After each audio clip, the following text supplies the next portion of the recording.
మంచి కాంప్లెక్షన్ కోసం ఇలా చేసి చూడండి. బాదం పప్పులను బాగా నానబెట్టి వాటిని పేస్ట్గా చేసి అందులో కొద్దిగా గంధం పొడి కలుపుకొని దీన్ని ఫేస్ ప్యాక్లా అప్లై చేయండి. ఆరిన తర్వాత కడిగేసేయండి. ఇలా చేస్తే మెరిసే మేని ఛాయ మీ సొంతం అవుతుంది. ఒక హెయిర్ కేర్ టిప్, ఆలివ్ ఆయిల్లో ఎగ్ వైట్ కలిపి మీ తలకు బాగా పట్టించి కాసేపు ఆగిన తర్వాత తలస్నానం చేయండి. ఇలా చేస్తే చక్కటి సిల్కీ హెయిర్ మీ సొంతం అవుతుంది. డ్రై స్కిన్ ఉన్న వారికి ఎక్కువగా అరిచేతులు ఇంకా అరికాళ్లకు స్కిన్ పొట్టుగా రాలిపోతూ ఉంటుంది. అలాంటప్పుడు ఇలా చేసి చూడండి. బాదం పప్పులను పాలలో పేస్ట్గా చేసి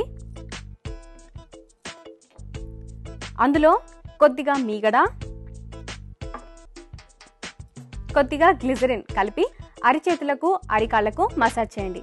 ఇలా చేస్తే పొట్టు రాలకుండా ఉంటుంది. ఎక్కువగా నడిచినప్పుడు పాదాలు నొప్పి అవుతూ ఉంటాయి. అలాంటప్పుడు ఇలా చేసి చూడండి. గోరువెచ్చని నీటిలో కొద్దిగా నిమ్మరసం పిండి కాస్త ఉప్పు కలిపి ఆ నీటిలో అరికాళ్లను కాసేపు నాననివ్వండి. ఇలా చేస్తే అరికాళ్ల నొప్పులు తగ్గిపోతాయి. ముఖం పైన మచ్చలతో బాధపడే వారి కోసం ఈ చిట్కా, పాలలో కొద్దిగా తేనె కలిపి దీంతో ముఖానికి మసాజ్ చేయండి.